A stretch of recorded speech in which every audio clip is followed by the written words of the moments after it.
Magandang hapon sa ating lahat na top update sa magiging lagay na ating panahon. Northeast monsoon o amihan yung magdudulot pa rin ng maghapong maulap na kalangitan na may kasamang hina hanggang sa tamtamang mga pag-ulan sa may bahagi ng Batanes, Cagayan kasama ang Babuyan Islands pati na rin sa Apayao. Samantala, Intertropical Convergence Zone o ITZZ naman yung nakaka-apekto po sa buong bahagi ng Mindanao na kung saan mga kalat-kalat na mga pag-ulan din po ang dulot nito sa bahagi po ng Caraga at Davao Region. Pero dito sa Metro Manila, pati na rin po sa ibang bahagi na ating bansa, magiging bahagyang maulap hanggang sa maulap po ang ating kalangitan ngayong gabi na kung saan kung may mga pag-ulan man po tayong mararanasan ay mga panandaliang buhos lamang dala ng localized thunderstorm. Wala po tayong minomonitor ngayon ng low pressure area o bagyo na posible makaapekto sa ating bansa. Para sa magiging lagay na ating panahon bukas, epekto pa rin ng amihan ang magdudulot na maghapong makulimlim na panahon na may kasama mga pag-ulan sa may bahagi po ng Batanes, Cagayan, kasama ang Babuyan Islands at sa Apayao.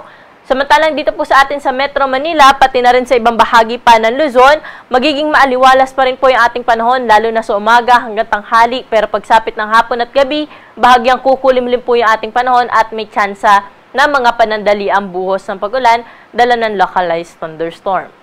Temperatura po natin bukas dito sa Kamaynilaan ay mula 23 to 33 degrees Celsius, sa may Tagaytay 21 to 31 degrees Celsius. Sa may Baguio City naman, 15 degrees ang kanilang minimum temperature bukas at maximum temperature sa 25 degrees Celsius.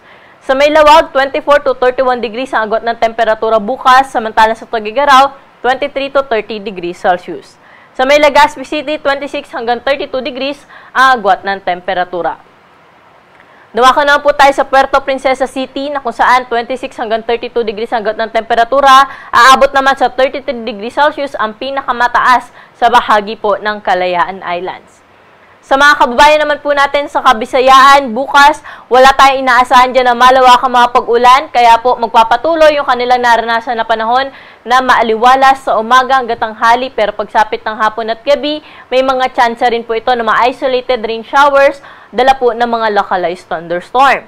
Samantala sa bahagi ng Mindanao, partikular na sa may Caraga at sa Davao Region, magiging maulap pa rin po ang kalangitan bukas at may mga kalat-kalat na mga pag-ulan, mga pagkidlat at pagkulog dala ng Intertropical Convergence Zone. Kaya doble ingat po sa ating mga kababayan dyan sa banta ng pagbaha at mga pagguho ng lupa, lalo na po sa mga low-lying areas at sa bulubunduking lugar. Sa nalalabing bahagi naman ng Mindanao, magiging maaliwalas po ang panahon pero mataas rin po ang tsansa ng mga pag-ulan, lalo na po sa hapon at gabi. Temperatura natin bukas sa bahagi ng Iloilo at Tacloban ay mula 26 hanggang 32 degrees Celsius, 27 to 32 degrees naman sa bahagi ng Metro Cebu.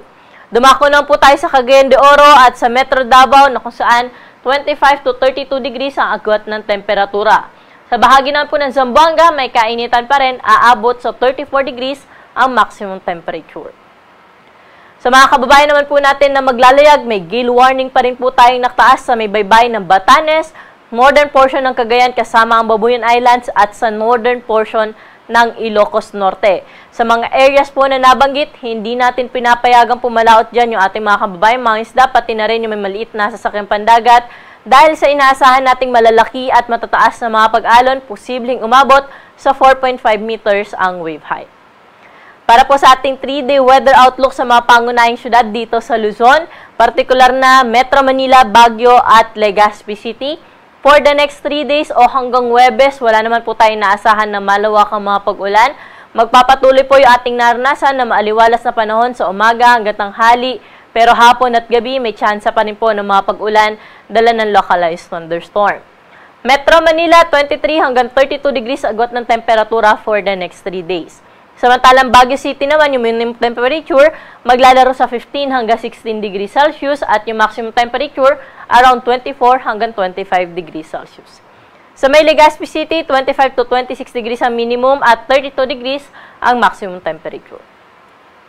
Sa mga kababayan naman po natin sa Metro Cebu at sa Iloilo City, for the next 3 days o hanggang Huwebes, wala tayong nakikita na malawak ang mga pag-ulan po dyan, kaya magpapatuloy lang yung kanilang fair weather condition. Samantala sa bahagi ng Tacloban, pagdating po ng Huwebes, mataas yung tsansa ng mga light to moderate with at times heavy na mga pag-ulan. At ang temperatura po natin, Metro Cebu for the next 3 days ay 26 to 32 degrees Celsius, Iloilo, 25 to 32 degrees at sa bahagi ng Tacloban, 26 hanggang 32 degrees Celsius. Dumako na po tayo sa mga syudad sa Mindanao, partikular na sa Metro Davao na kung saan for the next 3 days, intertropical convergence zone pa rin yung inaasahan natin na makaka-apekto dyan. Kaya maulap na kalangitan pa rin po ang inaasahan hanggang Huwebes at may mga kalat-kalat na mga pag-ulan, mga pagkidlat at pagkulog. Sa Cagayan de Oro City at sa may Zamboanga ay mataas lamang po ang tsansa ng mga thunderstorms sa hapon at sa gabi. Metro Davao, 24 to 32 degrees agwat ng temperatura. Cagayan de Oro, 24 to 33 degrees Celsius at sa may Zamboanga, 24 hanggang 34 degrees Celsius. At ang araw po natin dito sa Kamunilahan ay lulubog sa na 5:24 ng gabi at muli po itong sisikat bukas na 6:01 ng umaga.